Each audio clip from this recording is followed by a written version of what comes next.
Now Spike Lee's leaving early. The Knicks are down by 16. Oh, wait, he's leaving early. Why you leaving early, bro?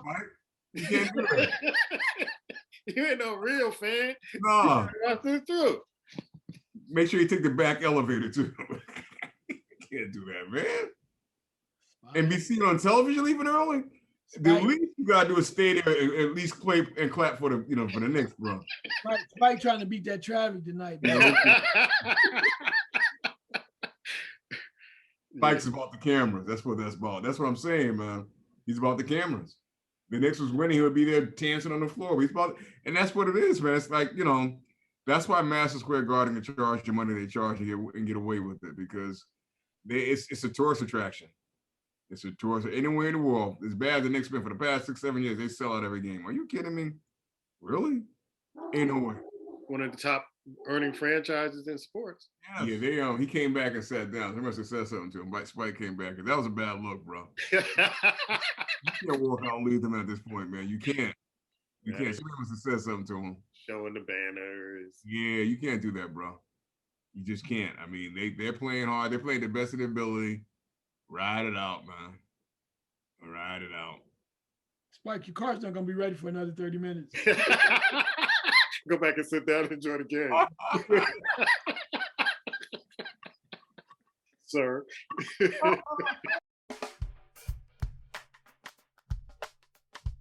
Welcome to the First 40 Sports Show with the Goon Squad. We're going to start out with hot topics. And Naomi Osaka withdraws from the French Open. She says she's having some mental health issues. What got me about this, Black, is that there were so many people coming after her saying she was a spoiled brat and get in front of the press. But you kind of saw this when she was winning before and how uncomfortable she felt during those interviews. And now there's an explanation behind it. What are your thoughts about the situation, Mo? Yeah, I the press to me overstates their bounds, and they feel like they have some sense of obligation when they really don't. I mean, your job is here to cover it. And I sometimes I don't like the fact, even in other sports, where they make it mandated for people to actually talk to the press. And I think if you choose not to, you shouldn't have to, realistically. In her case, if she says, this is why I'm not playing, I don't care if she says she wants to still and pat her dog. She has a right to pull out. That's what she chooses not to want to do. It's her prerogative. Whatever reason it is, bro. And if it's a mental health reason, that's even more reason why if she doesn't feel like playing, she shouldn't have to play. I will say this though, man. And when that story came out, and I have a hard time getting away from this. I remember, how Serena treated her, bro. And she came back a year later and apologized. I'm more pissed at that about what's going on with her pulling out and the reaction to the French. Because here again, if we can't be kind and good to our own, who the hell are we? So yeah, the media feel like there's some obligation that they're owed something. They have to tell them something. Of course, they want to answer some dumb questions, which basically is none of their business. So that's where the media is today. They have no sincerity unless something happens to one of them. If something happens to one of them, we respect our privacy. Screw your privacy. Unless something happens, that immediately there pops up. Respect their privacy. No, but when it's you, we need to know everything, every nook and cranny. Yeah, I was looking at this earlier, and I really admire the support she's been given from folks in the tennis world. Outside the tennis world, it seems like the press. I'm gonna say this to the press, and I know I'm part of it in the show. We do this, but they don't pay us, or they don't play to see the press. They play to see players do what they do. I don't really watch press conferences unless there's something monumental happening. I really don't pay attention to it. Once the game is over, I'm out. I see all what I saw. I'm on to the next thing. What do you think about this particular situation, man? I think it's real sad because even, having done that press thing for a long time in athletics, like over 20 years, and being right in the mix, I think some press members are, feeling themselves, or they, they think that they're part, as you said, part of the game. They're more important than the players or the athletes. And I think an athlete has every right, if a media member says something crazy or out of line or what they deem to be crazy, to really go right back at them and tell them. If you want them to speak, then they should, and you say something stupid, then you get what you pay for. as far as showing up and having the obligation to speak, I mean, it's rough. So the thing is, though, how if I show up, how about you don't ask no dumbass questions? You know what I'm saying?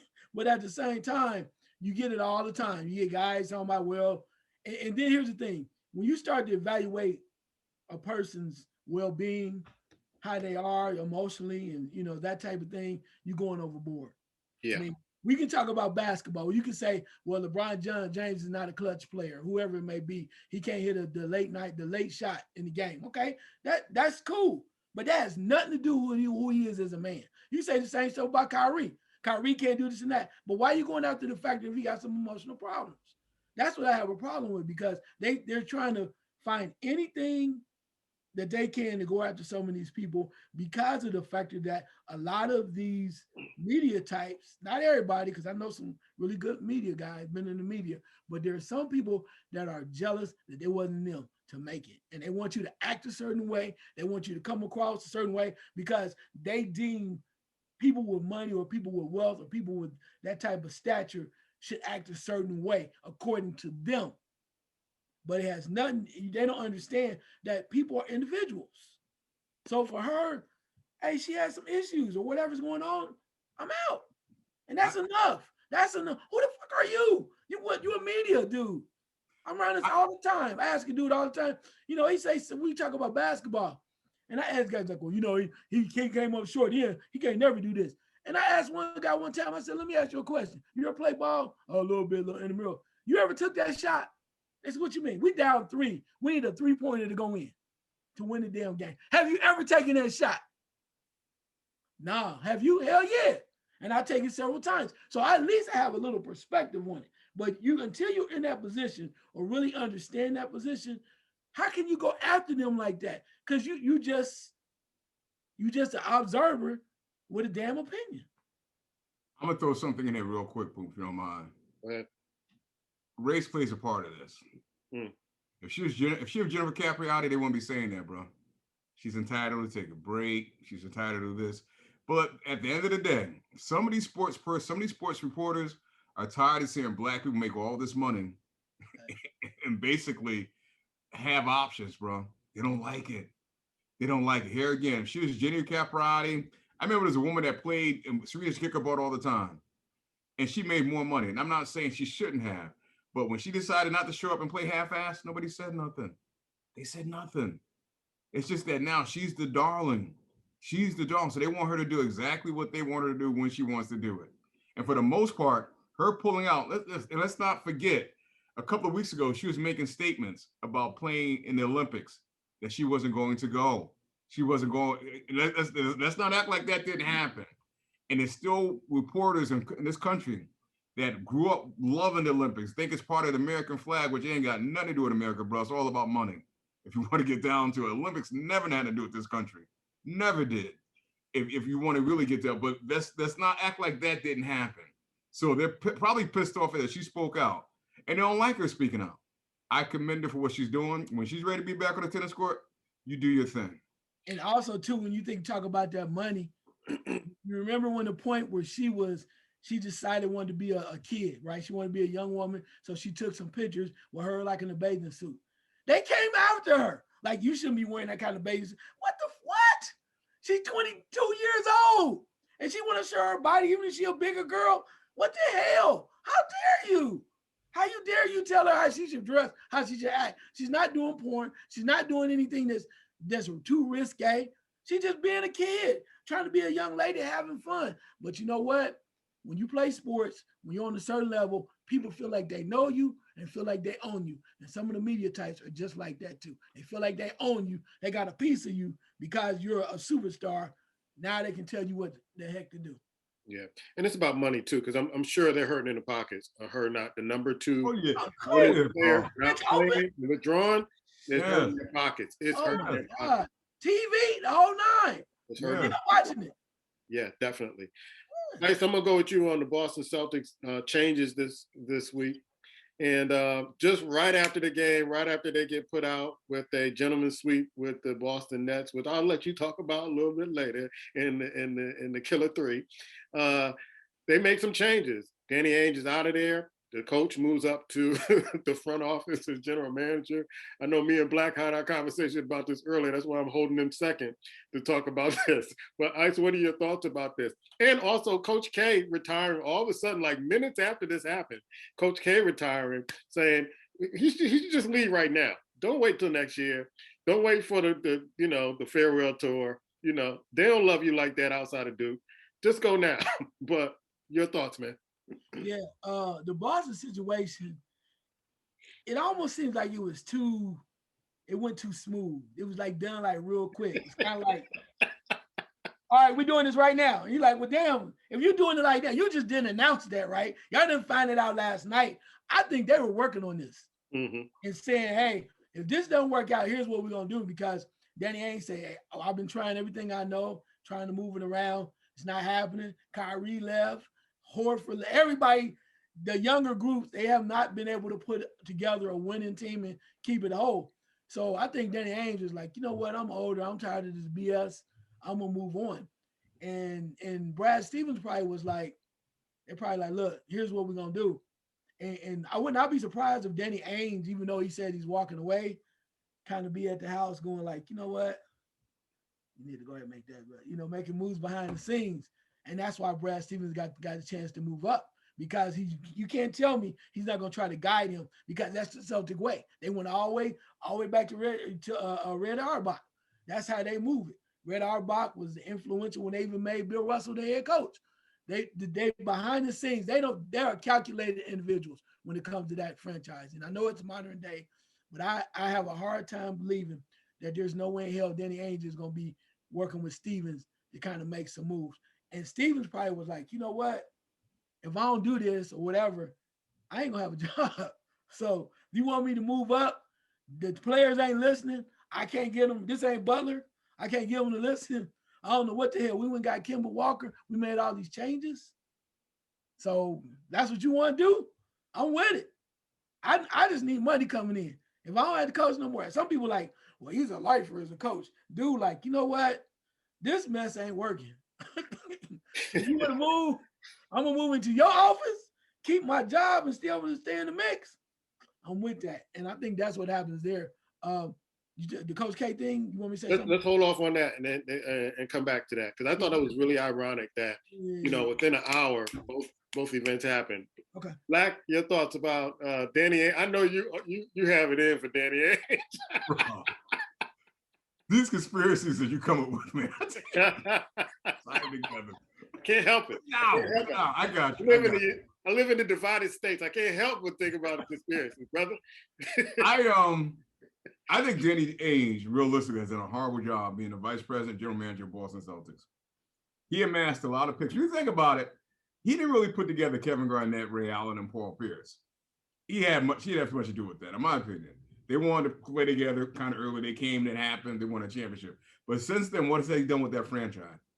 Absolutely nothing, in my opinion. He had a lot of draft picks that you don't know what materialized out of it. I think when they got the player from Utah and they rushed him back, they really changed the chemistry of this team dramatically. I think these young players didn't like the way Stevens was leaning towards him. That's Stevens' guy from college. They didn't like it, bro. They just didn't like it. I think last year did a disservice. And like I said, they're not listening to him.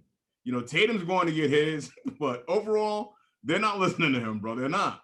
And who's he going to put in? And which is even worse now, because he's going to hire somebody to come in, and they're probably not going to listen to him either. I mean, realistically, if you're going to take from an ownership position, if Danny Ainge is going to retire, he's got to take Stevens with him. Stevens got to go. You can't make Stevens a GM, because if he's in the building, the resentment is still there. And that's where the resentment is with him and Danny Ainge for that matter. But they need to basically clean house. I think Danny Ainge won't get out of the way because he's done a horrible job. He don't want the avalanche to fall down on him. So I'll retire. I'll move out the way because it is horrible. I mean, I know they have some injuries, but the Celtics, where they could have been, and that young talent, come on, bro. He let some players walk away. He did some things where Rozier should still be there. Horford, I'm not saying he's one of the top centers in the NBA, but when you had him, he played well in your style. You just let guys go, but you never replaced them. And bringing in the cat from the Hornets was a bad move. He's past his prime, bro. Was a bad move. So all these moves he's made, have basically slid downhill on him. And he's trying to get out of the way of the Avalanche, in my opinion. He's trying to move out the way. And I think it was porous of him with a man that's unfit, that's not qualified to be a general manager of the Boston Celtics. And Stevens not ready for that job. You and I could do that job better than Stevens. Let's be honest. He's not ready for it. But he knows that if he didn't, the new general manager would probably fire him within an hour, bro. Within an hour, because the team has tuned him out. Yeah. They've been talking about Chauncey Billups coming in as coach. I don't know about that. They were talking about one of the Clippers assistants, the brother who used to play for the Houston Rockets, the guard. What's the guard's name? I had his name on the tip of my tongue, but he played alongside of Kenny Smith and won a championship. Vernon Maxwell? Vernon Maxwell? No. Got a championship with Boston and Houston. He has 3 championships. My bad. I was like, okay. So the name will come to me. Huh? You know that ain't Mad Max, bro. No, that ain't Mad Max. I don't think anybody will hire Mad Max. Yeah. That's gonna be some trouble. But I'll think of the guard a little bit later. But I know they were talking about him because he played at Boston briefly. He got a championship, I think, in 2008. And then he won 2 with Houston. He was a point guard, and I think he played, I want to say Florida State. But I'll think about him. Coach K, Black, not one of our favorite guys on this show. And I think the one and done kind of era kind of got him. Maybe he's getting older. Maybe there's some things coming down the horizon that he wants to get out before he gets put out. But he's announcing that he's not going to coach after this year. Your thoughts, man? Yeah, I think it's more or less the right time for him to retire. You and I was discussing earlier, I don't think he's going to have the recruitment that he had over the years. The one and dones, they're not coming to Duke anymore. I think of the transportal, I think this was really kind of what really kind of got him going. Some players have left Duke, but players aren't coming back to Duke. And when you look at that, it's like, what team is he going to put out there, bro? What team is he really going to put out there to kind of really beat Duke? And I don't think he can. And I think he realized it's only going to get worse. So in that sense, he decided that, you know what, I'm going to step out here. I know some people jump up and say, hey, he's thinking about going to the NBA. He had a chance to come to the Los Angeles Lakers years ago, bro. Chose not to. Play with Kobe Bryant, Coach Kobe Bryant. Kobe Bryant did everything he can to get him to the LA Lakers. So I don't see at this stage, at his age and his career, I don't think he wants the NBA because he realized they're not going to listen to him. He knows Brad Stevens is going through, bro. He knows they're not going to listen. So I think I don't think he wants no part of that, man. Not at this stage of the game. I think he realized his legacy has been cemented in college basketball. I think he's going to ride off and just go about his business. Ice, here's what I'm thinking. Boston's going to put a coach in that's going to be a stopgap and to give Coach K a year off and then give him an offer. I'm not saying he'll come back and coach, but give him an offer that he probably can't refuse to come and coach the Boston Celtics. Because I thought this was very ironic that within an hour, these 2 stories just come out just like that. So maybe he won't coach this year, but maybe a stopgap, come in, coaching the pros, solidify his staff, and then just kind of coast it for the rest of his career. Could happen. I don't know. I'm a conspiracy theory. Your thoughts about this?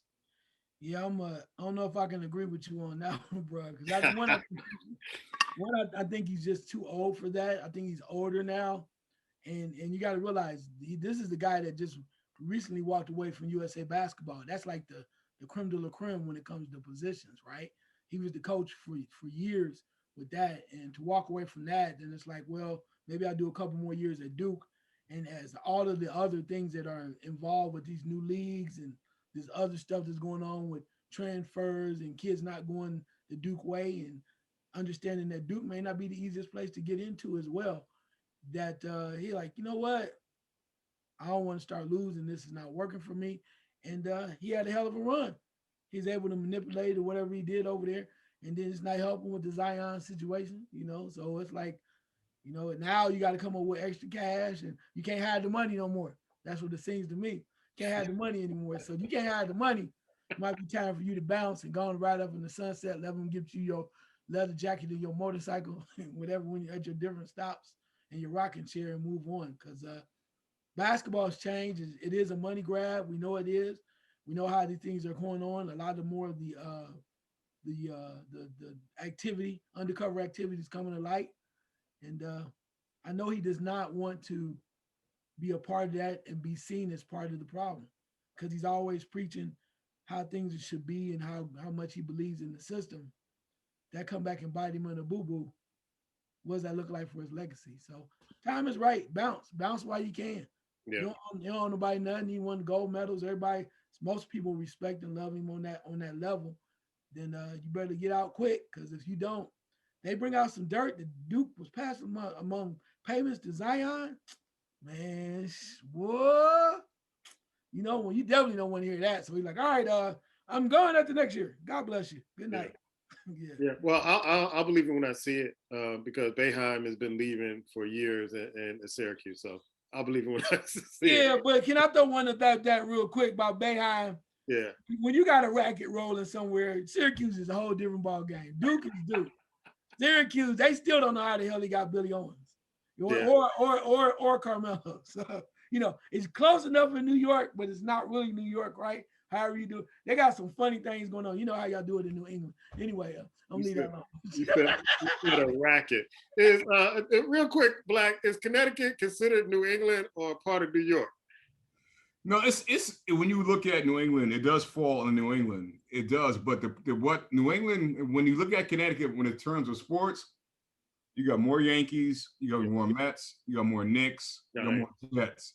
Yeah. Connecticut is not really a foundation for the Patriots. Now, I'm not saying you have some Patriots fans that sprinkled in, but the foundation comes down to sports, even though it's considered, New England. It's because, and I think the reason why. Back in the day, the Patriots was a horrible franchise. Let's be honest. Yeah. For years, they were a real bad franchise. So you don't want to root for the Patriots. You find yourself grew up watching New York teams. They were kind of close, and you kind of starts there for the most part with the Yankees, the Mets, the Knicks, and even the hockey in that sense. So you have to really be up closer to Mass in that area, Rhode Island, to really start to kind of find the Patriots, the hardcore, dedicated Patriots fan for New England. All right. Thank you for that. Let's go to NBA basketball. Before we go to the playoffs, man, fans are just going off, Ice. Fans are throwing things at players, spitting on players. I mean, you would think that fans would have appreciation for sports being back and getting back in the arena and being on the best behavior. But it seems like all the ugliness out of society has finally got itself to the sports arena. You got Bradley Beal talking about, pull up on me on the street. You won't do it on the street to me. Pull up on me. So what should the NBA do about this? I know their players are pressing charges, things of that sort, but what should the NBA do to protect the players? I think you just have to get off your high horse, right? I know you want the money down low, and they have made some room for some concessions where people have been moved from those so-called premier seats, but I think you just have to take more precautions in regards to security. And granted, they're paying money, but hell, they don't. That does not mean they deserve just to be buck wild. And I think you're absolutely right. How society's issues now, people feel like they can do what the hell they want to and come out, and maybe there'll only be a few, but it's too many. A few is too many because sooner or later somebody is gonna get hurt. Real talk, and you can't blame anybody for that. And then they think it's a joke because it's like, okay, well, we do this, you take them to jail, whatever, then you ban them forever from the stadium. But then they go around in this social media age telling, look what I did to LeBron, or look what I did to Westbrook, or whoever. They think it's a damn joke. People feeling themselves. And everybody, again, wants to, we live in an age of VIP, man. Everybody want to be famous for something, even stupid. They want to be infamous, basically. And if they can do that and you get 1 million people watching you, then I'm gonna start a YouTube channel. I'm the dude that do water on Russell Westbrook. They know they can make money off of it. It's just really insane. But the NBA has to step up, particularly with the commissioner is always talking about moving forward, doing some things. Protect your damn players. Protect your players. If people can't calm their asses down, then you have to start charging more for the tickets. You got to do something to deter this action because sooner or later, there's going to be an incident. And you can't blame the players. That's like when I saw that whole thing back in the day. What was that? the brawl in the palace, the Yeah, malice in the with palace. the Indiana Pacers. Yeah. Dude, and that was crazy, and that was over the top. But the one thing I say about that, when them dudes came onto the court, man, and they got them 1-2s, pop, pop, pop from the players, you got what you pay for. What the hell are you doing on the court? For real. You get them 1-2s. When you come down here, up there, you kind of good, and people you bother them, they still might get pissed. You throw some water on their head. But when you come down on the lower level, shit, it's like going to the lion's cage. You go in there, oh my God, I didn't think he would eat me. Okay, what are you supposed to do? Black, one of the most disturbing things I saw a clip on Instagram where there was a kid, he couldn't have been more than 10 years old, chanting F Trae Young. I guess he was sitting by his parents. And I'm like, what the hell is going on? And so if you're breeding this into the younger generation, I can't imagine after 20 years how fans are going to be acting at these sporting events if you're kind of teaching them at this young age to say derogatory things or to do derogatory things towards people who are just entertaining. You know, I think this, I'm going to say this first and I'll get to the NBA. I think this underlines a bigger issue that we have in this country when it comes down to sports. I think we lost track of that. It's just pure entertainment, bro. Mm-hmm. Win, loss, whatever. It's just entertainment. And people, maybe because there's more betting now involved, whatever the case is, it's heightened. People are taking it way too serious. I remember, there's been stories all over the time, over the years, man, where if you go to a different arena and your team wins or whatever, they're fighting you, they're beating. It's like, seriously? You should be able to go to a game and sit and watch a game and be able to enjoy who you're rooting for and go about your business. Years ago, I want to say this story real quick. I remember I went to a Jacksonville Tampa Bay exhibition game. And I remember sitting up kind of high. It was a sister that I found out recently was my sister. I went down there and I took her to a game. She never took me to a football game before. She wanted to go to the exhibition game. But I remember during halftime, and I was walking to go to use the bathroom, and the Jacksonville fans and the Tampa Bay fans, it was all there, and they were making fun of each other. Lighthearted fun. But the jerseys, their team, and it was the best thing. It was hilarious. Yeah. And that's what it should be.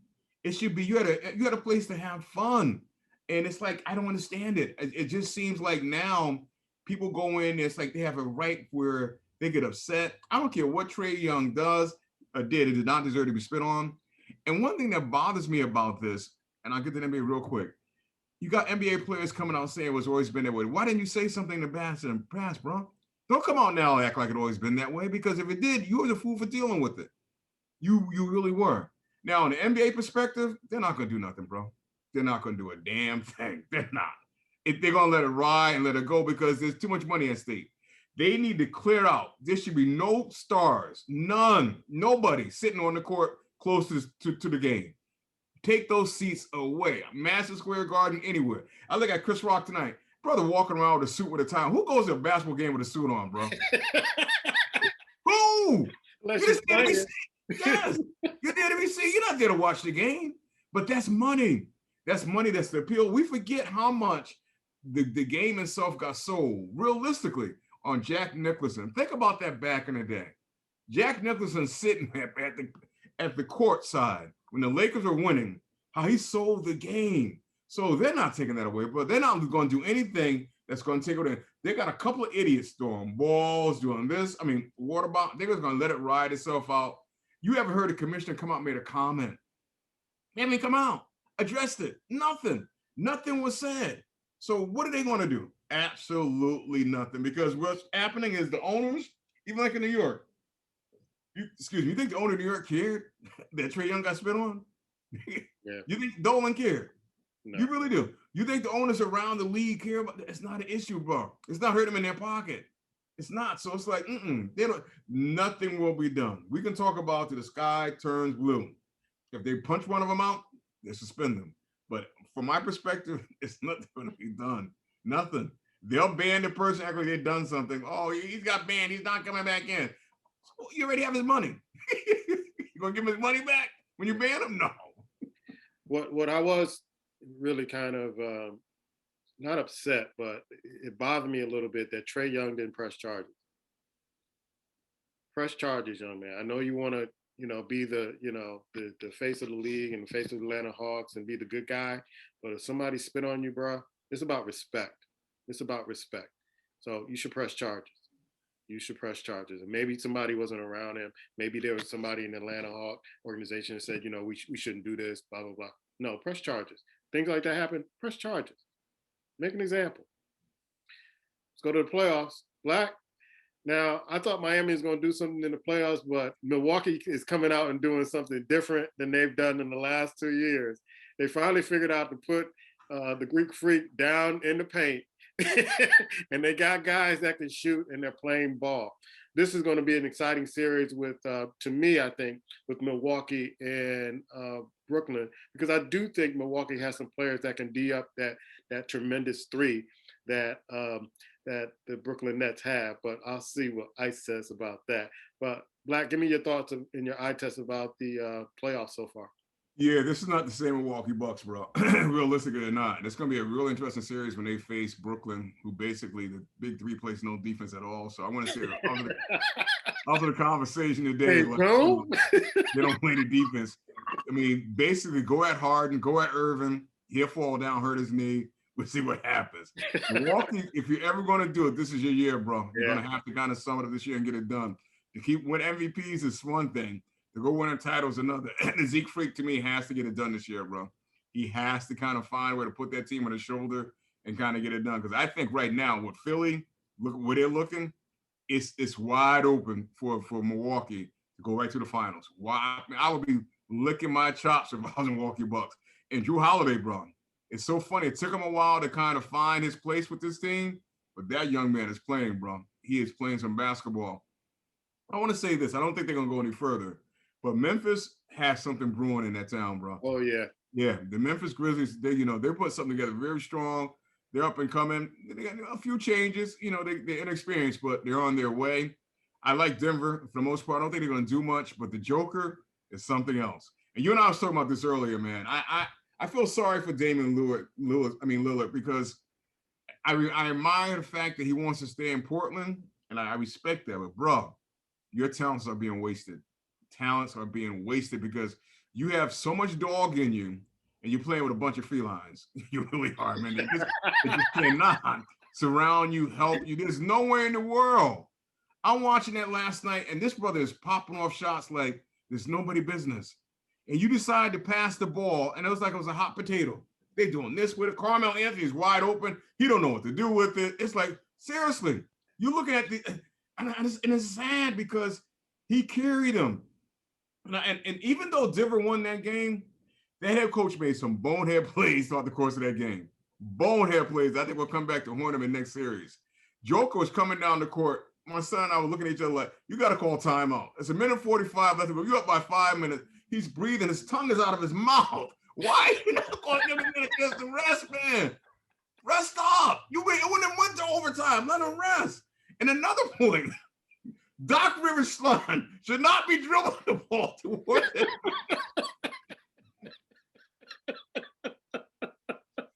I'm going to get out of the way on this one, man. I could say more, but I'm watching the Knicks tonight.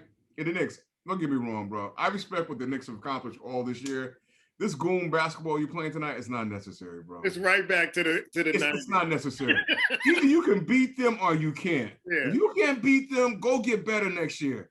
Just pushing around, shoving, throwing the ball, trying to get in their head, and you're still losing the game.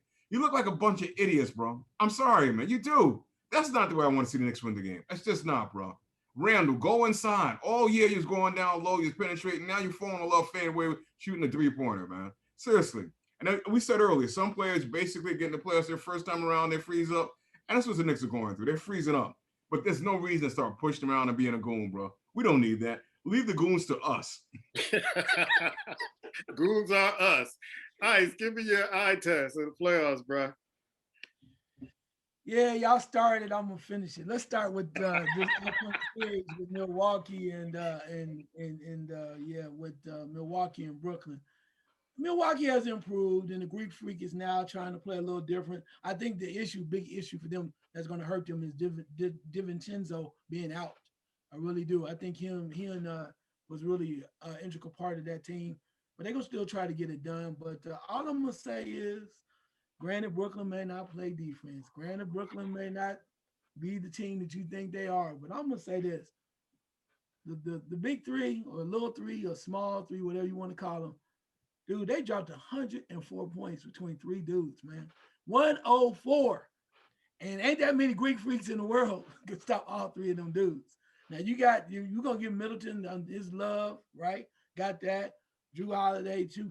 But when Joe Harris dropped almost 30, dude, it's gonna be hell to pay. All I'm saying is I want to see what happens if they get down. That's Milwaukee, and they get frustrated. And then the Greek freak, now he letting everybody bring the ball up the court. He playing as a good player. But we all know it's kind of like boxing, real boxing, not the entertainment stuff you talked about.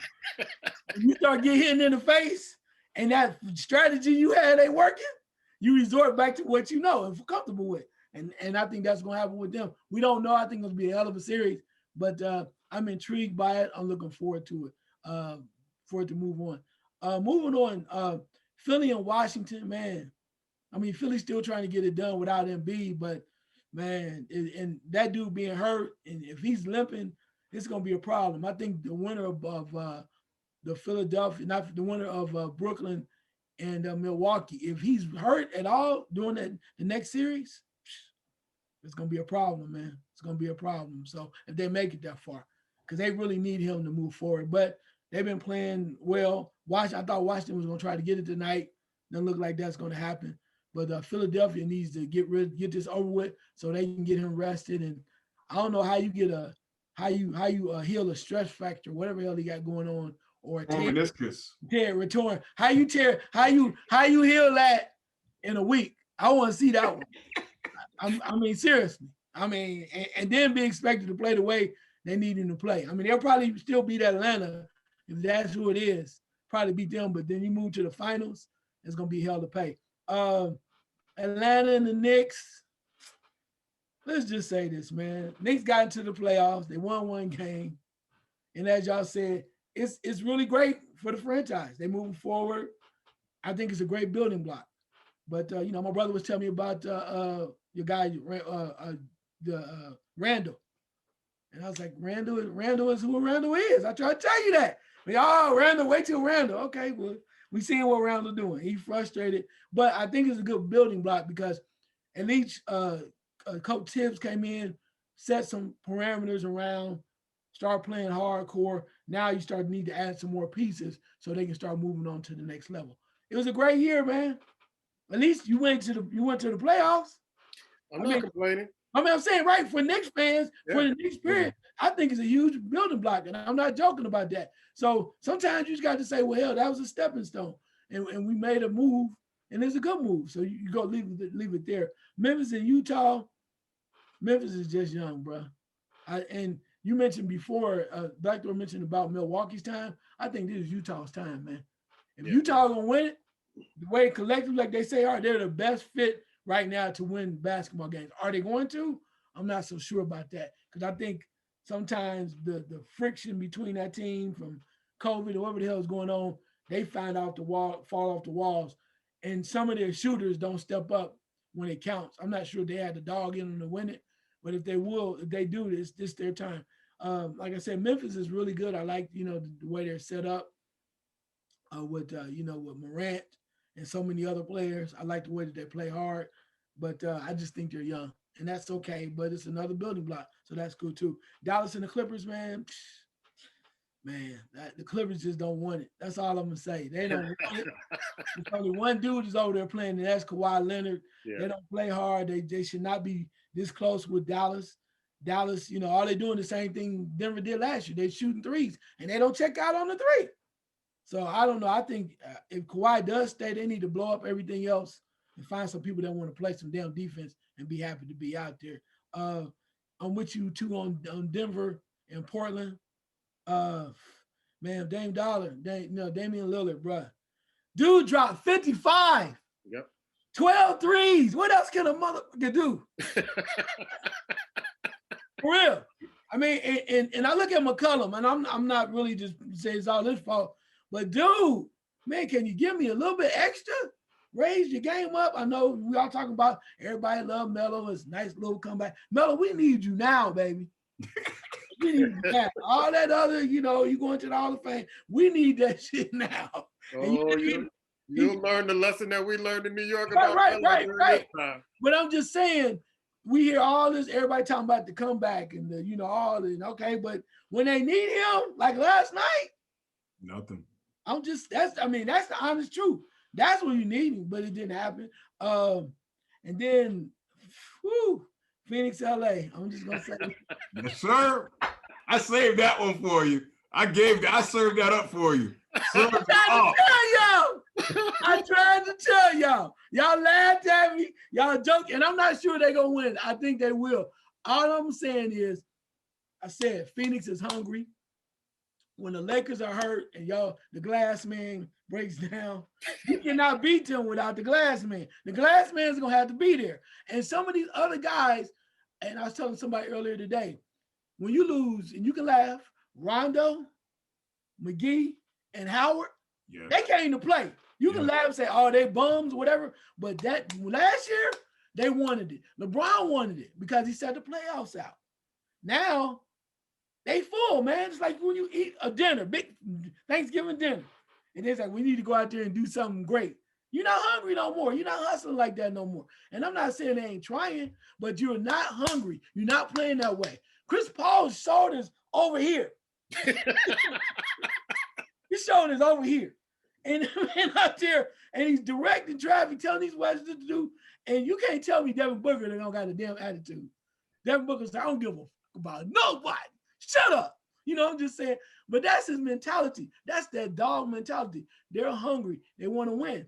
And the Lakers are a great team, great franchise, but some of them dudes not stepping up. So with that being said, you got to give it to Phoenix. I love it for Monty Williams. He's doing his thing. He got some guys that are hungry. And that's what it's going to be. For me, we want to look at that too. One last thing.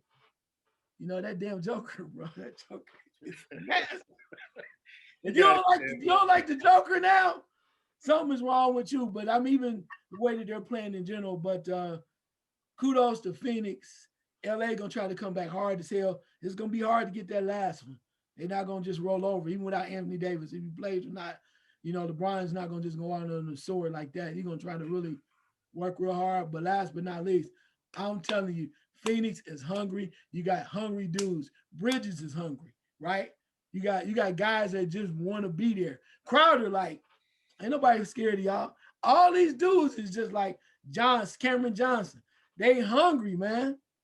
When you have not won before, and then the ability where you have the opportunity to knock down the defending champions, and you can't tell me Chris Paul's ass ain't hungry. That one, you're like, what?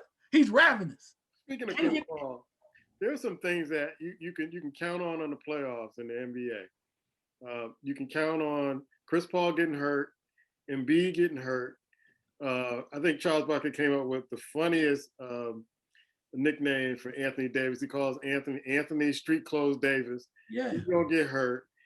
And James Harden's going to disappear in the playoffs. He's not in the first round.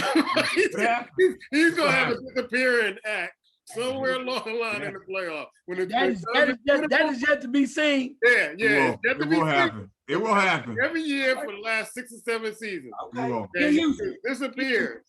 Okay. Yeah. OKC too. I will say this, man. And I said this to Puma earlier. LeBron put in that team yesterday, bro. And I think everybody assumed they're going to get back to LA and the lights are going to come on. You're playing a team that's younger than you, quicker than you, and as you said, hungrier than you. Mm-hmm. And I said to my son the other day, Anthony Davis don't care anymore, bro. He has his one. That's all he wants. He has his one. He has his contract. LeBron is chasing legacy at this point. Right. And I think he's finally seen that ain't happening this year. He quit on them last night. He was throwing the ball away like he could care less. Go inside. When they double team inside, he's not fighting. He's kicking out and throwing turnovers. LeBron has quit on this team. And plus, I don't know if you watched the game in the first quarter when they took him out. Homeboy was breathing harder than a Siberian Husky in Alaska. He was out. I mean, he was beat. That age is catching up. So I don't think they're going to make it past Phoenix. I just don't see it happening. But I will say this real quick. Leonard is playing hard. He should. because Leonard has wrecked the Clippers. He's leaving that team, and he has wrecked because they have no more draft picks. He made everything up for Paul George. He's gonna walk away because he realized he can't win with these guys. He can't. So it's gonna be another team that's gonna throw him a boatload of money, possibly Miami Heat. He's gonna go play somewhere else, and the Clippers are gonna be. If you think they were bad 10 years ago, wait till next year when we watch the Clippers. Wait till next year, bro. Clippers are going. I mean, that franchise, that owner might even sell it. He paid $2 billion for it. He might sell it for $1 billion because that team is going down, bro. Down. You might get sell it to Alex Ortiz. He seems to be buying up stuff and wanting to Yes. move the Minnesota Timberwolves to Seattle. We'll talk about that a little bit later. But let's go into our MLB report with Ice Water. I want to congratulate Fernando Tatis and Marcus Seaman becoming players of the month, and pitchers, Kevin Guzman and Rich Hill for pitchers of the month. Ice, you take it away, man. Yeah, real quick, just jump on these standings and give you some little extra little nugget. American League East, Tampa is leading still. Boston by half a game, I believe. In the Central and American League, the White Sox are still in first place, baby. Can you believe it? With their crazy manager and all. Cleveland's 2.5 back. In the West, Oakland is up on Houston by a half a game. And then we move over to the NL East. The second New York team is in first New York team is in first place. The Mets are in first place by 3.5 over Atlanta. In the Central, I wanted to say the second Chicago team is in first place. Chicago Cubs, despite all that's going on, they lead St. Louis by 1 game. In the West, San Francisco's in first place. San Diego's in second with all their talent.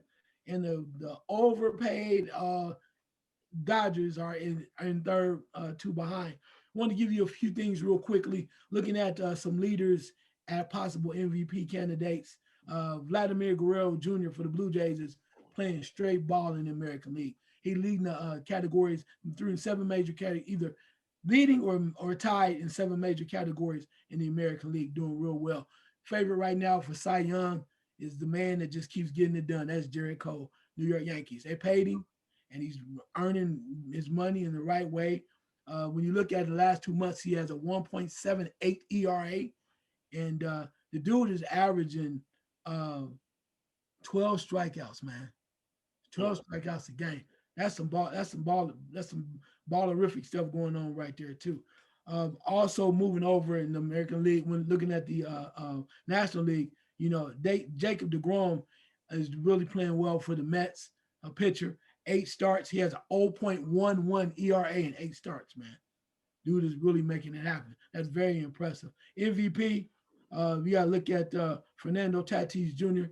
Even though he's been hurt, he has 16 home runs, 12 stolen bases.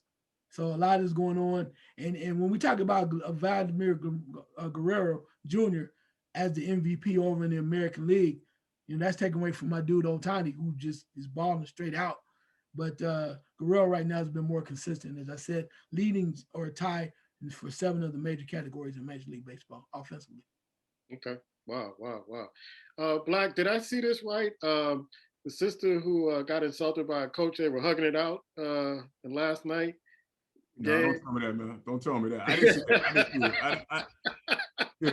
I didn't see that, man. Don't tell me Cabbage hugged the man. They were hugging it. They were hugging it out. The apology. I'm sorry, baby, and all that other stuff, man. Yeah, man. Sorry to be the bearer of bad news. Well, I will say this, man. I'm a big fan of Sister Cab, but I don't think he was really trying to, he was trying to make a point, and he went a little too far. But I ain't gonna lie, she said she's 245. I was like, damn, sis. Oh. I'm like, yeah. A lot of 245. So that's too much. That's too much for the great Black Thor. Is what you said. Metric system you're using, or what? Because that's a lot of 245 you pulling back there. And you got cash too, bro. What's wrong with you? And I love it. Don't get me wrong, bro. I ain't mad. I'm just saying. You got cash. I'm just saying when she said 245, I'm like, I like what she said. She's not never be insulted by a man, especially a little white man. That I love. I was like, yeah, I know I love you. I know I love you. I gotta say this though, man. Jumping into the report, you're a bad man. You're a bad man when your team is 5-1. I'm talking about one Dan Hughes of the coaches, the Seattle Storm, and say, you know, I'm going to retire. I had enough of this. We're 5-1. We're kicking ass this season. I'm done. You know, I've won two championships. I'm out of here. The man retired at 5-1 on a team that probably will be in the hunt this year and say, you know what? I had enough. I'm walking away. But he left it in good hands with Nicole Quinn. She played for the Seattle Storm for a short period of time, and she moved up. And actually, she's not doing bad. She beat Connecticut the other night with Seattle Storm. And speaking of Connecticut, Seattle Storm and Connecticut, Seattle's number 1, Connecticut is number 2. Chicago Sky has lost 4 straight games. I know Candace is kind of in and out, but that's a lot when you think about it. You know, 4 straight games, and it's going to be tough to kind of come back from as the season starts to move along. Hopefully get things going and she get back in the rotation. I will say this though, man, and I know it's an ankle injury, and I love myself some Candace Parker. I'm thinking after this season, it's time for Candace Parker to go on and make her move outside of basketball, bro. Because I think she has plenty of options. I think it's time to kind of move on. She's had a great legendary career in basketball. I think ABC is waiting. I know TNT is giving her a spot. I think CBS is kind of waiting. There's something out there where her name is on. It's time to move on, bro. When your body starts to break down a little bit like that, you've done enough. You've done enough. And now you're on a team that may not be able to kind of sustain something. Move on. With that being said, Brittany Laney of New York, she picked up of the Eastern Conference Player of the Week. Brittany Griner, who's come back with a vengeance this year and kind of playing out of her mind. She was the Western Conference Player of the Week. But for the Players of the Month, Nicole Jones of Connecticut Sun, she's still doing her thing. And this lady right here took last year off due to injury. But Brianna Stewart, I'm sorry. This young lady from UConn, what can I say about her? She has the Storm doing their thing at 6-1. She was the Western Conference Player of the Month. Wow. Some good news. But I thought you saw the hug out. I don't want to see it. I don't want to see it. I don't want to see it. I'll let Black stew a little bit. Why you mad, son? Ice, why you mad? I know he mad about the hug out I just told him. Yeah. Why am I mad? I'm mad that people are asking, does Jimmy Butler deserve the extension he's asking for? Jimmy Butler had 2 years on this contract. No. Left for with Miami. He wants a 4-year extension, $181 million. No. And led his team to the finals, and he has career highs and rebounds and assists. You don't want to get that man his money? No. Everybody doing it. So let him go. Let him sit out. I don't know. I'm just saying, don't be mad at him if he asks. All they have to do is say no. And then he has to decide whether or not he's going to pout or whether he's going to try to force their hand. It's done all the time. Everybody's having a conniption fit, saying he doesn't deserve it or whatever. But that's his right to ask, and it's their right to say no. I'm just interested to see how this works out. But people act like, well, why would Jimmy Butler say so? I mean, people who have done it way before Jimmy Butler. We'll just see. But if you don't ask, you never know. Yeah, I got a healthy respect for him last year in the bubble, even though I don't count that season. But I never felt that he turned the corner of being a franchise player to get that money. I never thought that. And this playoff series even proved to me that they're missing a guy. They're missing a guy. I don't know whether or not that was Oladipo. They're missing a superstar because he could do so up to so much. And $180 4 years, I don't know about that, bro. Well, I mean, but they was missing a guy last year too. They went to the finals. Yeah. So I'm with you. Yeah. But that's in management. So anyway, I'll leave that there. Yeah. Why you mad, son? Brother never happy. That Jimmy Butler, no matter where he goes, he's never happy. This one makes me real mad. This happened a couple of weeks ago. And this one had me mad for a while, bro. This story had me. Dominic Wilkins. You know, we have his daughter come on our show when Black Men Talk a couple of years ago, a little while ago. Great woman. Yeah. Dominic Wilkins went to a restaurant in Atlanta, a French restaurant in Atlanta. And they told him at first they didn't have any seats. And then they told him he wasn't dressed properly to come in. He was dressed. I guess they have a certain type of dress style appearance that they want. He wasn't dressed. He can come in. Well, the rumor has it that this restaurant does not all the time welcome Black patrons to come in. For some reason, it seems like they have something against Black patrons. Well, Dominic Wilkins' feelings got hurt. And he said, he don't know if he's going to go there anymore. They apologize. But my thing is this, bro. Where were you when everything was going on with the Black Lives movements? Where was you when Colin Kaepernick took a knee? You didn't say one word. Now you're trying to bring your black ass in a restaurant that don't want your money. They don't care that you played basketball 20 years ago. They don't care about you, Dominique. But what makes it even worse? Dominique and a bunch of other coons had the nerve to take a picture getting down on their knee talking for justice. You got black men in this country being slaughtered by police officers. And you're going to take your dumb black ass into a restaurant that don't want you, bro, and you're going to get on a knee for that? That's why I'm mad. Because these coons need to wake up in professional sports, bro. You got this idea that white America loves you because you can dribble fucking basketball. They don't. They don't care about you. Kneel for that. Wow, I can't follow that. I ain't got nothing to follow that. I didn't know about that story, but wow. That's sad. I always live by the motto that, I don't hang around people who don't appreciate, and I don't hang around where I'm not welcome. And so if you're not appreciated, not welcome, why are you there? Spend that money in the community. If you got to spend the money, get something to eat, probably better food too. Let's go to, I don't know if we should go to boxing right now because we don't have a boxing match coming up this week. No, we don't.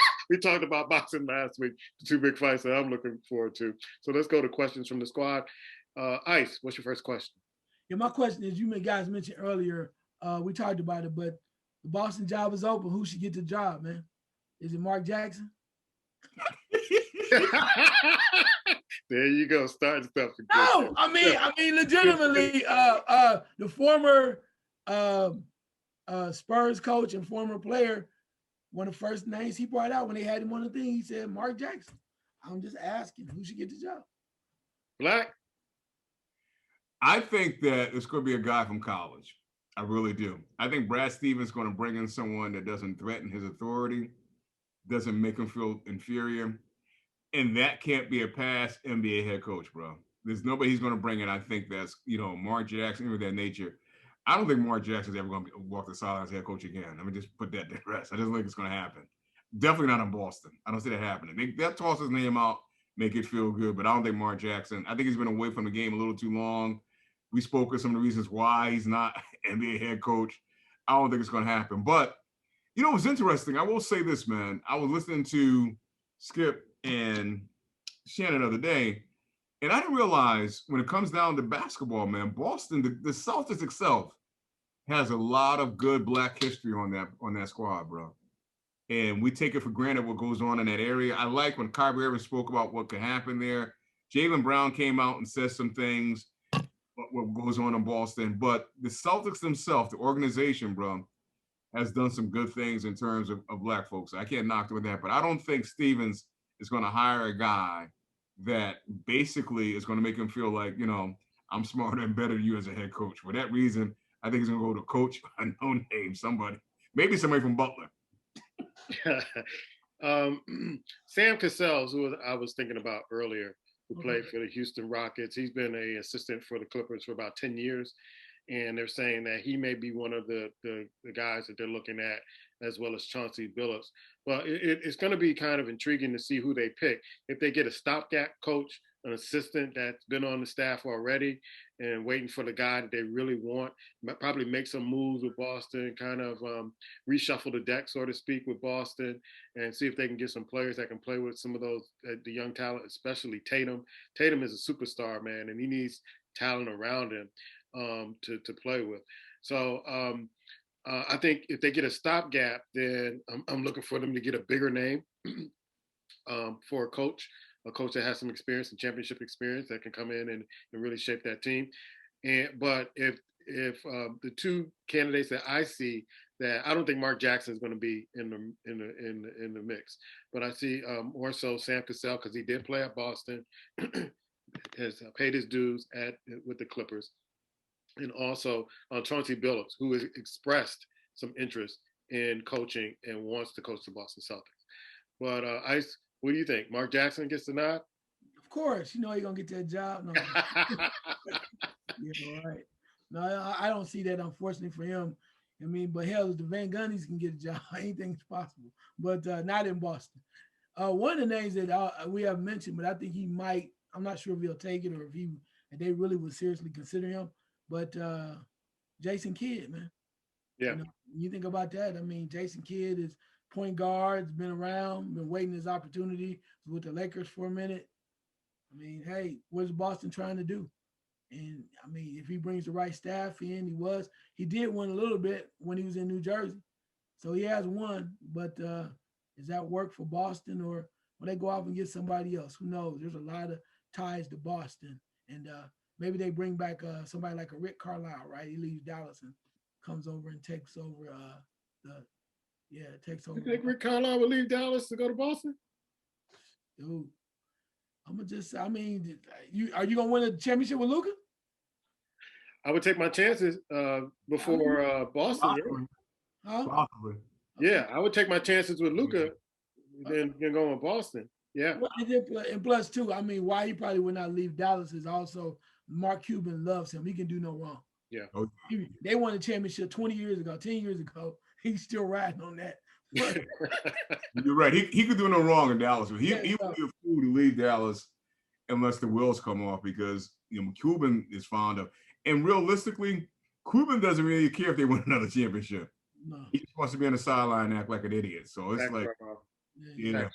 that team. Now you got superstars, so now you're gonna run with them. They're gonna be in the hunt somewhere. Yeah, so it's good enough for him, so he can ride off in the sunset. I can see Luka winning one, just like Dirk won one. I can see Dallas winning one in the next maybe 5 to 7 years. You got to build around a little better though. You got to change that roster, bro. yeah, definitely. Yeah. Black, your question. We're speaking of coaches, we just talked about Mark Jackson, and I'm just, thinking, the thought here, what is Atlanta waiting for to take the interim name off Nate McMillan? What more he got to do? Well, I don't get it. Yeah, because they're beating the stanky out of the Knicks right now. Yes. This team was basically in the water, and when is this going to happen? I mean, who else are you going to bring in at this point? So that's the question. When are they going to basically give this man a nice contract? Ice. I think they're gonna wait because now you build on momentum, right? Because he came in and the story's still rolling and it's still hot. He came in out the trash, took him out the trash heap. Now they're winning. They beat the Knicks. Now they're moving on. Can they beat Philadelphia? It's still a hot story. But if you automatically secure him in, it's a mental thing for me. People up top do things like this. If they guarantee him now, they might think he might stop working.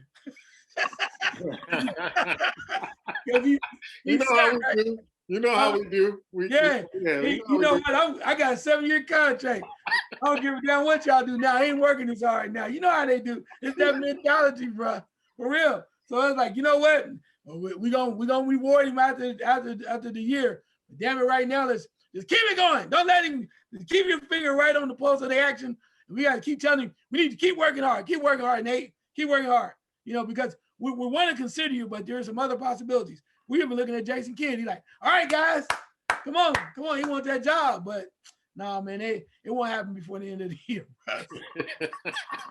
I think by the end of the year, they should solidify him. But it's something about McMillan who, he gets on good teams and he does a good job, but he gets fired. So is it something else that we don't know about him that he can't hold on to these good jobs? And so because he's done a hell of a job with Atlanta, I'm watching them and how he's worked with Trae Young, and he seems to be a player's coach. He gets to the players and say, okay, I'm gonna mix a little old school with a little new school with you, and let's see how far we can go with this. But it just seems like he got the raw deal in Indiana. He got the raw deal in other places that he coached, and now he's with Atlanta, and it just seems like you're kind of waiting for Atlanta to kind of go, oh, you know what? We like you, but we're going to go in another direction. And that's what seems to happen with him. But hopefully he'll get that interim term kind of washed away at the end of the season to see what Atlanta does and see what he, says in his exit interview for the season. Because, they're not going to – I don't think they're going to make it past after they make it past the Knicks. I don't think they're going to make it past anybody else. So, but I'm looking forward to him coaching and being a mainstay in Atlanta. Black? I wonder, based on what some things you said of his past, they're a little reluctant to give it to him. Even though he had a great season, I think they are. And I kind of answer your question.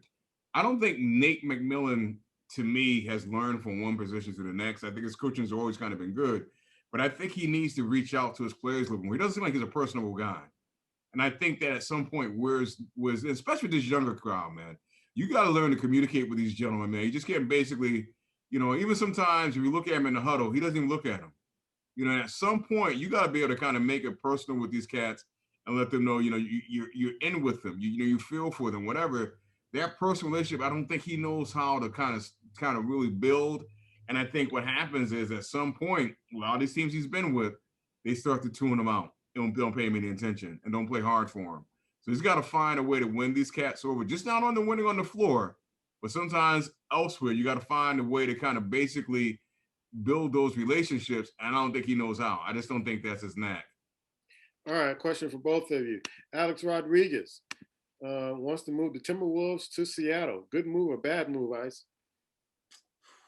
I think right away it's kind of tough because you haven't even got there. You haven't even checked into the offices or the facilities. You ain't even walked around the facilities yet. You want to move them to Seattle. I mean, Seattle's a great town, great city. They would love them, and they've been hungry for basketball for a long time. But I mean, Minnesota, their fans has at least they've been very patient. Their fans have been loyal. Kevin Garnett loves them. He loves Minnesota. In fact, they're trying to see if they can get Garnett connected with Rodriguez in that investment group because Garnett wanted to own the Timberwolves, but his bid fell short. But I don't know. Alex has a lot of love for Seattle because his career over there a long time. I think he should at least give them a little opportunity in Minnesota to give them a couple years. But I think really what they want to do in the NBA, and maybe he can help with this or one way or another. I think the NBA wants to give Seattle its own new franchise. They want to put a franchise when they expand. If they do, they want to put a franchise, a brand new franchise out there. Expand that way. As far as a brand new franchise for Seattle, can they have their own? I think that's what they want to do. So that might not be in the cards for Alex Rodriguez, but that doesn't mean he won't try. Yeah, Black, is this a good idea? Absolutely, bro. Yeah, absolutely. It's just, I mean, I understand the fans part, but let's be honest.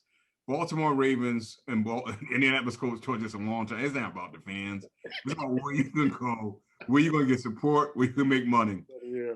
Seattle is where it is, bro. I mean, you already got a roaring franchise football team there. The city will eat that franchise up when they come back, man. The money to be made, it's like, yeah.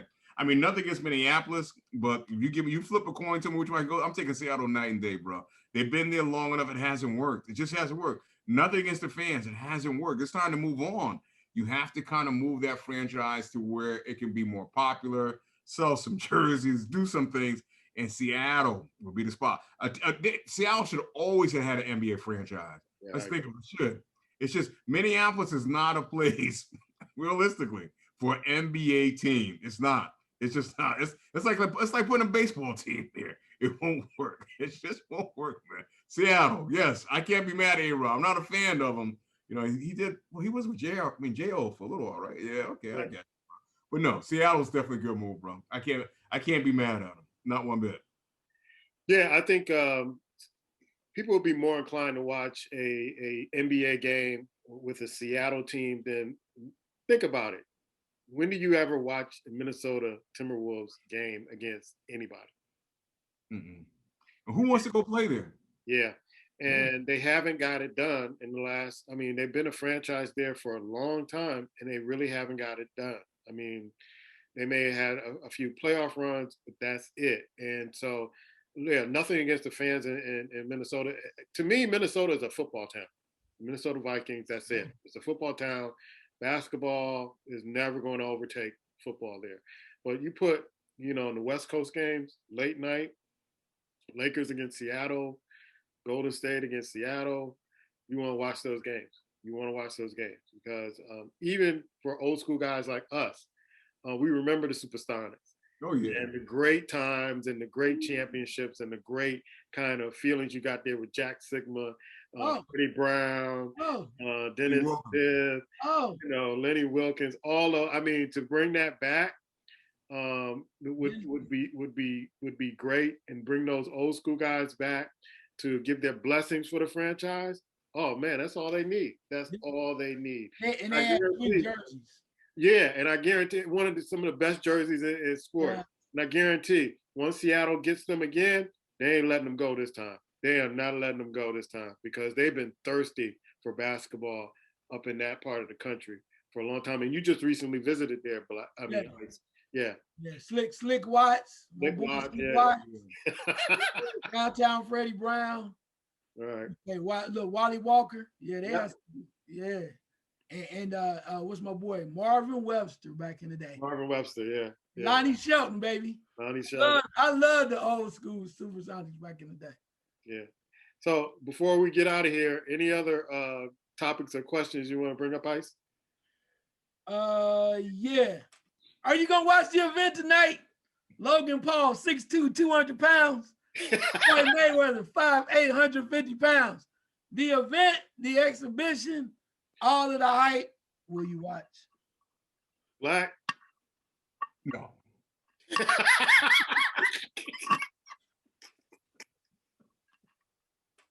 Man, a few words. I can't do it. I can't do it. And I know that I love to watch fights. I love to watch the UFC. I love to watch boxing on especially Saturday nights. But I can't bring myself to do. This is a joke to me. This is a big old joke. And then the other brother signed on with a UFC fighter recently to box him. And I'm like, this is getting out of hand. This is getting really, really out of hand. So no, I can't do it, bro. And I know we talked about earlier, and we said we want to watch it, but all of a sudden you got the itch. You've been able to departmentalize these things, entertainment and boxing. I'm proud of you. It's entertainment. I'm gonna tell you though. I remember a while back we were talking about Mike Tyson and Roy Jones and that hug fest they had, and people watched that and the weed company area, all that stuff too. And I'm still trying to figure that out while wasting my time watching that damn whatever it was. So to watch Floyd Mayweather and his antics beat the hell out of somebody.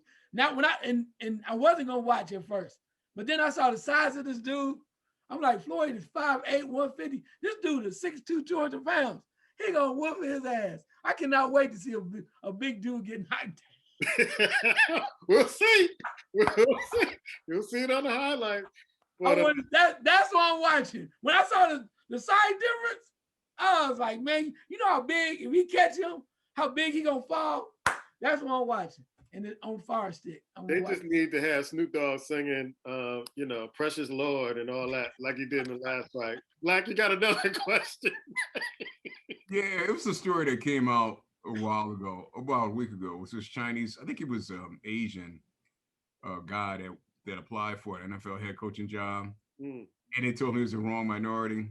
My thing is this: why, when that happens, here's a cat. You're going to bring it up and say it now, but you're not going to say what team it was. Then why bring it up? Yeah. Ice. It's weird, man. I mean, it's almost as if his feelings were hurt, and they said he was the wrong minority. I mean, he's not had a head coaching job for a long time. So what difference do it make when they tell you why you didn't get it? I mean, you can't lump yourself in with the people. I mean, you can try to, but it's just amazing to me how he's coming out with this. It's like he's whining about it. And but here's the thing. Here's what I find ironic about it. He mentioned that he was the wrong minority. But he said, but I ain't really kind of cause no issue. I still want a job. Either you off the pot or you on it. I mean, for real. I mean, now you apologize, talking about, well, I just wanted to bring it out and let people know what was going on. But I still need a job. It's like you begging them. You know the machine. You shouldn't have said nothing. You just roll with it and go, that was messed up. You should say that to the interperson channels or whoever can handle it. But to come out publicly, now they're going to be looking at you. So you think it was tough now? You now get to see what it's like to feel like a minority, my brother. Yeah, I just think that he did this to protect himself in case he has to, the revolving door in the NFL where, the job can come up and you can come out. So he didn't mention the team. I think to me personally, he didn't mention the team because he's doing that team a solid. Not gonna mention, not gonna put you out there in case I want a job, and because he probably wanted that job that he got interviewed for and didn't get it, and then found out why. But not to hurt feelings, things of that sort. I know it sounds crazy, but that's the way people are, especially in that industry where they don't have to hire you. But if you out them like that, then maybe other teams will look at it like, we want to stay clear from him. Because to me, the NFL is very petty like that. And we saw that with the Kaepernick case. If one team doesn't want you, other teams don't want you either. So if you're going to cause a problem with this, they're not going to want to be bothered with you. So I don't know why I mentioned it either, to be honest with you. Let's be honest, man. I got a better job. I got a better chance being a head coach of NFL franchise than he does, bro. Let's be honest. I mean, he's kidding himself. Either, like I say, either going to be on the pot or off the pot. If you want to mention, you got to say the team. If not, keep it to yourself, bro. But that's part of the problem with a lot of these guys that don't get head coaching jobs. They say things to you, and you just swallow it. But you don't get a job anyway. So it doesn't matter. Next 20 years, I'll put money on he's not going to get a head coaching job in the NFL. And they don't respect who you are. They don't respect your nationality. They don't. So you think by mum is the word that they're going to still hire you? Bro, what have you believe? That's what people believe. Yeah. My point is that's the fear that basically that they use to keep you in your space, bro. And you played right into their hand. You played right. Guess what? If you're man enough, say the team and screw getting a head coaching job. But you're so timid and so scared and thinking that's going to get your job. No, your skills alone should get your job. They can't hire you off that, then that's just what type of man you are. As far as I'm concerned. What team you going to stand in front of? Basically, realistically, NFL's what, 85% black? After saying what you said, you're going to stand in front of a bunch of black guys and think they're going to pay attention to you? All right, I got you. Last second shot, Ice. Yeah, real quick. There were some critical comments made towards Venus Williams about her play. And she came out with a statement that you thought maybe would probably come out from Serena. And she basically said, I'm not worried about the criticism. She says, these people will never reach the level of play that I have, never are going to be as good as me. So it really doesn't bother me. I was like, damn, Venus a little dog in it. I like that, Venus. I like that. You look kind of different now, Venus. Anyway, but last but not least, if I can add something too, kudos to my guy, Brian Custer, man. He got a job with ESPN. He's going to be working on the Sports Center desk. I've known Brian for a long time when he first started his career in Columbus, Ohio, and he's going to bring some legitimacy to that organization in regards to reporting, because that's what that guy does. He's done a great job with Showtime and some of the boxing things that he will continue to do. But I'm so glad to see that somebody that really knows sports and knows news instead of just the little him-hawing and whatever, bringing some legitimacy back to that network. They got lucky for sure. Wow, good shot. Black. I noticed that the Tim Tebow train has quiet down lately. You don't hear that name too much. You don't hear people just saying outlandish stuff. But I guess it'll start back up as the season gets closer. Maybe they realize that he can't carry the Jacksonville franchise after all. I got two shots. One, I'll mention kudos to Wilberforce University for forgiving the depths for graduates of 2020 and 2021 graduates. I think that was an admirable gesture to do that and to give them a good head start going into whatever fields they go into. And I know Black going to get me on this one. I had a chance to watch the Mike Tyson special. I couldn't watch it. And there was some things that I did learn about that I did not know that could explain why Mike Tyson was the way he was. I didn't know that he was molested as a child. Did not know he was molested as a child. And that kind of never got addressed.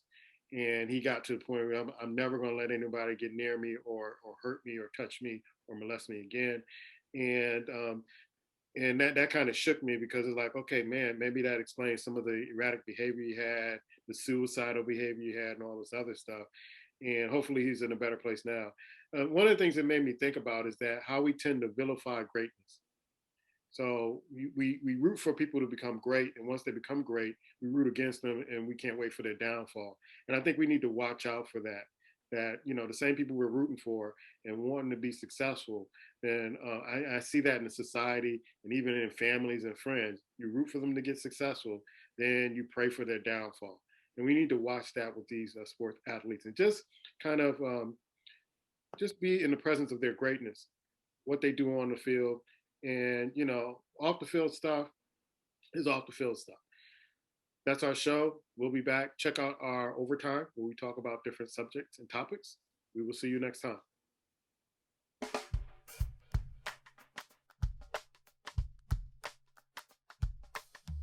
Yeah, man. I saw that. I taped both the shows and I watched them. That's something I did not know. I don't know if you guys knew that he was. I didn't, man. You know, it's so interesting you say that because I got two guests getting ready to come on. One's coming on this week. It's a lady coming on this Sunday. She's a book writer, wellness, financial coach. But I went to her website and I realized that that she was basically, you know, abused and stuff that happened early on. And I think what's sad is that is so pervasive in the world and our community in general, bro. And it's scary. Then I have another sister I'm talking that's gonna come on afterwards. She's actually run a nonprofit situation where she was molested and pregnant at 11. I think it was 11 or 12. Yeah. So she's gonna come on and she's gonna build this lady this Sunday. It's not gonna be based around Up from the Dust, but I think I'm gonna have her come on another time. She made a comment based on wives in general. I saw on this guy's post, and she went in, bro. So I wanted to come on and have her elaborate on that. But finding out more about her, if she'll come on another time, I'm have her come on and just talk about her life. But in both situations, man, and it's people that I know in general. You gotta start talking about their lives, and it's pervasive. A lot of people don't want to share it and talk about it, but you go to yourself, damn. I mean, it's like it's not many of us when we think about it, man. And we are, you know, us three. It's amazing how we were spared from all that and weren't touched. But you start talking to a lot of people, commonplace than you want to believe. It's sad. It's really sad. Yeah, I mean, some of the folks that I've gotten close to over the years have shared some stuff with me that you would never think about it because No. they hide it, they mask it some kind of way, and they survive. You know, which hence the word survivors of some stuff that happens. And so it's always kind of it's always humbling that, you know, I haven't had any of that experience happening to me, and but you don't know what family members did. Yeah. And so some of the family members that I've talked to, you know, mention certain things about certain family members. You go, you got to be kidding me! Like, no, this is what happened. It's like it's crazy. It's crazy. But then when I saw it, because they interviewed him in the second part of the series, and he started talking, and they asked him. I thought it was a great question. He said, "What would you tell the 20-year-old you?" And he said, "It's going to hurt." I'm like, "Damn, it's going to hurt. It's going to hurt." And so he kind of, you could see him reflecting things of that sort, and his therapist kept talking throughout the whole series. Is an older white lady who has been his therapist, and I think he's in his third or fourth marriage, and they're saying how this wife, they have one of the boxing guys that follows that does all the fights. I forget, he's one of the announcers, and he's got pretty close to Mike Tyson. He was like, "Man, don't you mess this one up. Don't mess this up. This is a good woman, put you in a good spot. Don't mess this up." And so what his goal in his life now is just to live his life and be faithful to his wife. Yeah. I mean, I like. I mean, No, that's cool. I love his Mike Lemonade commercials, man. That's Mike Tyson. Yeah. When the guy looks over and he's scared. Hey, yeah, I haven't watched it because I was like, what else can I learn? But I might watch it now that you said that. But the part that I really love about it, like to get telling you, don't mess it up. And you think about this woman, this wife now, first thing she did, trying to get him back on track as they developed his marketing plan to try to make money for him. First thing she did was like, whatever money we had, she bought a house, man. So she bought and paid for a house to make sure that no matter whatever happens, they got a place to live. And for him, so him and the kids and her, they got a place to live. And I think that's noble because everybody else is trying to, live La Vida Loca and how much money can they make off of it. That's the first thing she did was set up set up a foundation for them to be at home. So when he comes home, he's home. And then at that point, they just start working towards how can we make more money and not just be taken for whatever. Now you can start using your brand the right way and start making money so we live very comfortably. So kudos to her and whoever else was involved with that. Because dude said it in a minute. He says, he'll tell you, I'm a train wreck, bro. He said, I don't never know nobody no money. He said, you give me $900 million, I'm gonna spend that shit. That's all I know. That's what he said. I'm not, y'all hold on to it. That's for everybody else. You give me $900 million, I'm gonna find a way to spend $900 million. What it really kind of showed me is that even the molestation and all the stuff he was going through, and he was misunderstood as far as what he was kind of the demons he was fighting, that how he was exploited. And it really hit me in the second part where after he decided to retire, after he lost to some bum, a bum in a month club, in order to make money, because Don King, just went through all that money. All these folks went through all that money. You know how they had the old boxers that come to Las Vegas and you just watch them train and people pay to watch them train? He went through that same thing. Like all those old boxers who were like, done just fighting exhibitions or doing, and he was like, and they were interviewing during it. He's like, man, I hate this. So I don't want to be here with all these people. I hate this. But he had to do it to make money. And I'm like, damn.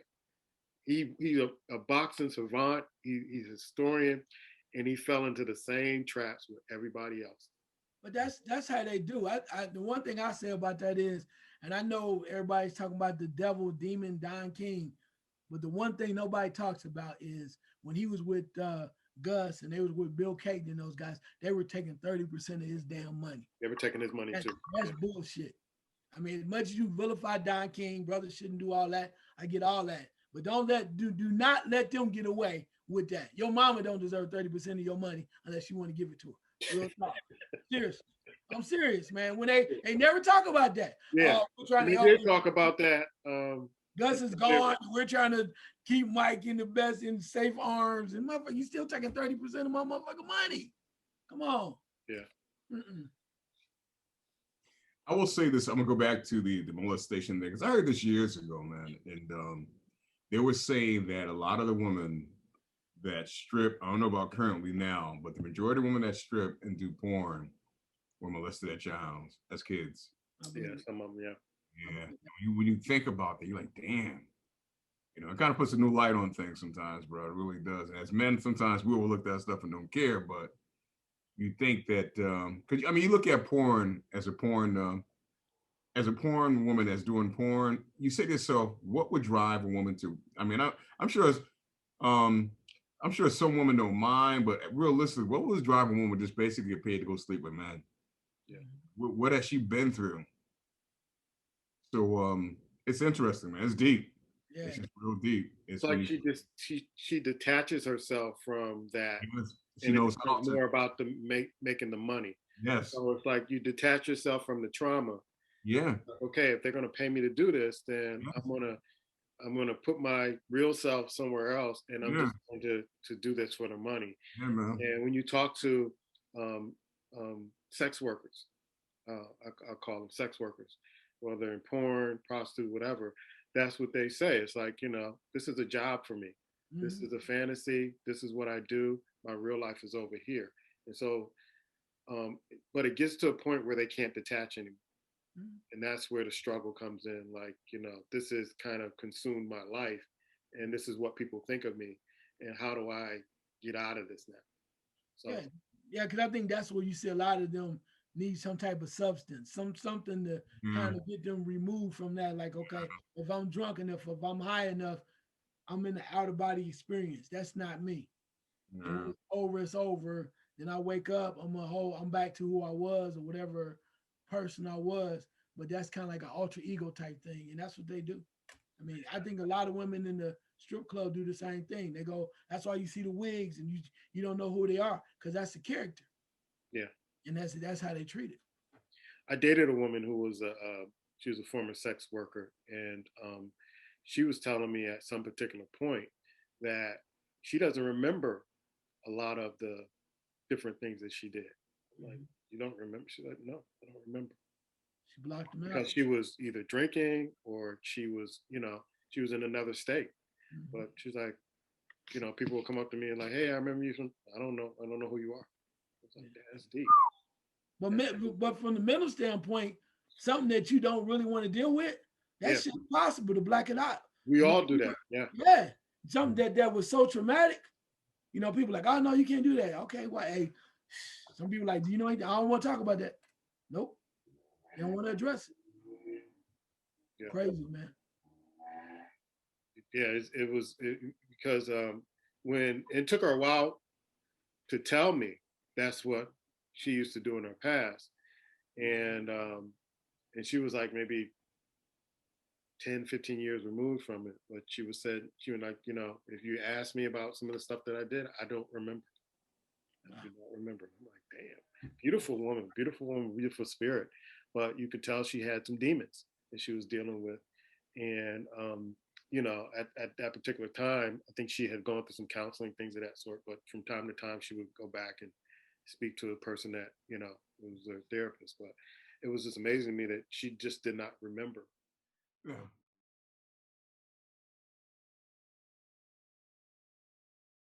And you see Kwame Brown going after all these folks, man? Well, they Kwame ain't playing. He going after everybody. He told Stephen A, yeah, let's put on some gloves, let's meet somewhere, and let's duke it up. He done quiet Steven Jackson and Matt Barnes. He done just squelched them two. He got Mike Wilbon. He did give Jalen Rose some love. He's like, yeah, man, you trying to defend me. Okay. I'm waiting for him to start talking about Jordan. I'm really waiting for him to start. What do you say about Mike Wilbon? That's what I need to know. What do you say about Wilbon? I gotta send you some of the YouTube stuff. Because he keeps saying, basically he's like, see, y'all letting them white folks in those stations use y'all to go after black folks. And so the white folks can't say it because they'll get in trouble for criticizing some of the black folks y'all criticizing.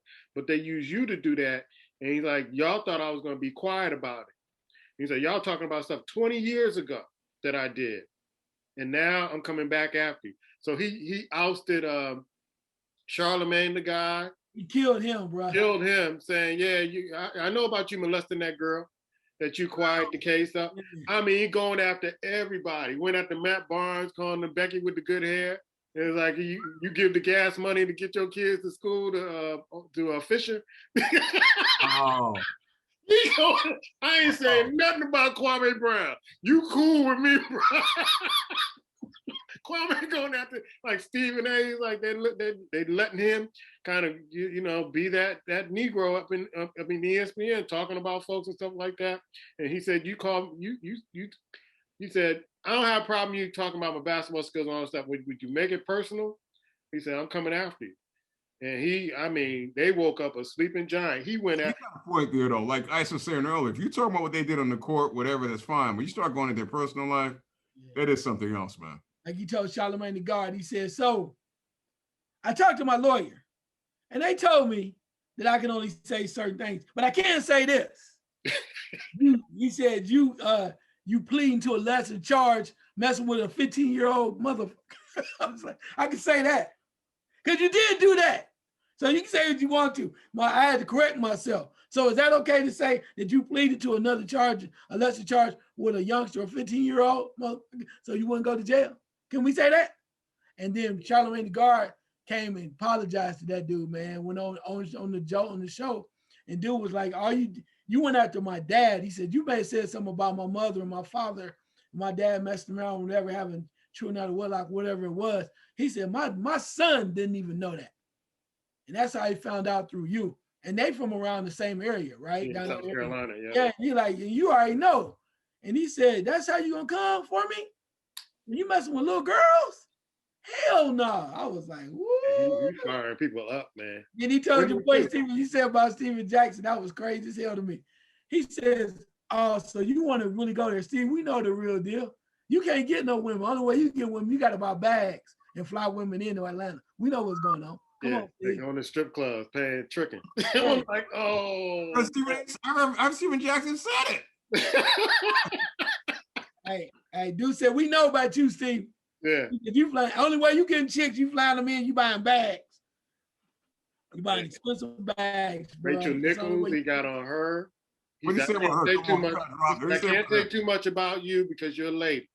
So, but he won't go into the ladies calling them out their names and all that stuff.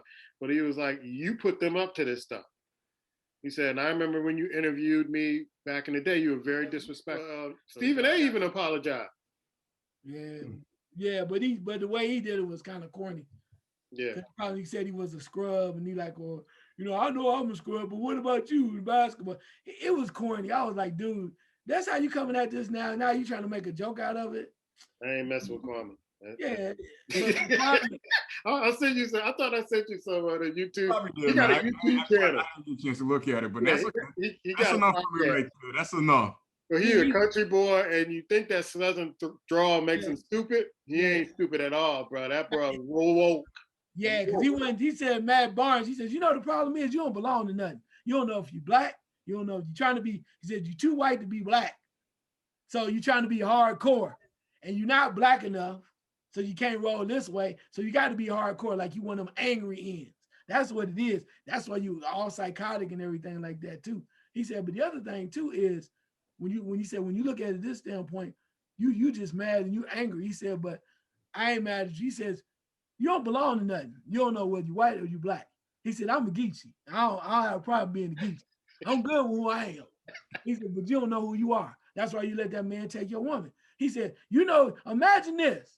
Like your dude, Derek Fisher over there, he was watching your woman from afar. He was looking at your woman at the team meetings, all of the social gatherings. He was checking your woman out, waiting for the right time to take her. And you let that shit happen. I was like, oh my God. Oh. Like, damn, Kwame, you anywhere hurt. And he said, and he taking your kids to school, picking them up from the games and shit, coaching your kids. How that make you feel? You give that gas money so he can get to school? I'm like, damn. God. Man, I was like, boy, you better leave Kwame alone. Let him keep smoking. Dude is hilarious. He crazy, man. But he like, all right, y'all think I'm stupid. He said, say what you want to, but it's a reason why I was the #1 pick, right? And he got cash. He like, okay, y'all said like $69 million in his career. $69 million. He said, shit. Okay. I'm gonna be that bus. That bus that got $69 million. And when you think about it collectively, everybody talking about, if you take Steven Jackson and you put Matt Barnes' career together, did they make $69 million in their whole career? No. That's some shit, bro. Think about it. But he got nothing else. He had his cash. Becky with the good hair. That's low. That's low, baby. I was like, boy, you messing with the wrong one, boy. He did it so eloquently. He's like, I want to thank the people. Without y'all, I wouldn't been able to do this. He says, because when nobody paying attention to me. He said, they asked me to come on. They didn't. He said, I wanted to come on the Matt Barnes show before that podcast. They wouldn't have me. He said, when all this started coming up, and all this stuff started coming up and raising up, now you want to bring me on? Hell with you. Hell no, I ain't coming on there. So you can get more ratings. And he said, he called Rachel Nichols his white mama. That's what he called her. You and Steven Jackson over there with your white mama gonna get you in trouble, boy. Oh.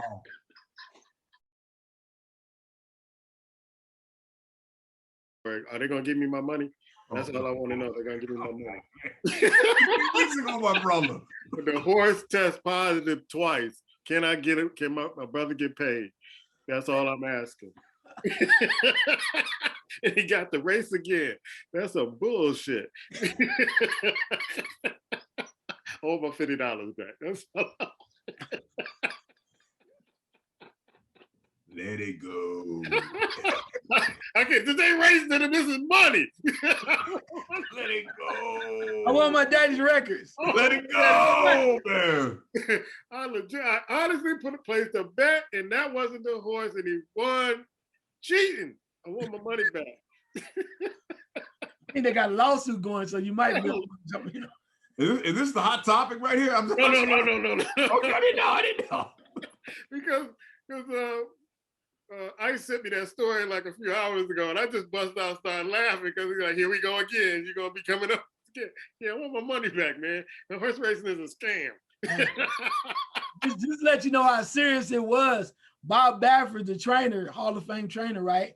They suspended him for 2 years, man, banned him from the Kentucky Derby, from the Churchill Downs. Wow, it's major, bro, for him. Yeah, that's a bad look for horse racing, bro. Oh yeah, it is. Churchill Downs, they were like, hell no. Nah. Yeah, that's a bad look. So Puma, here's what they gonna do real quick. We get off of this. You might use this or not, but you know, this weekend is the Belmont Stakes, right? Yeah. So all of the cheaters and everything is going. This is for the people that's still mad and ain't want no money. It's wide open. It's wide open now. So come on back and make one more bet with us. Yeah, put it down another 50.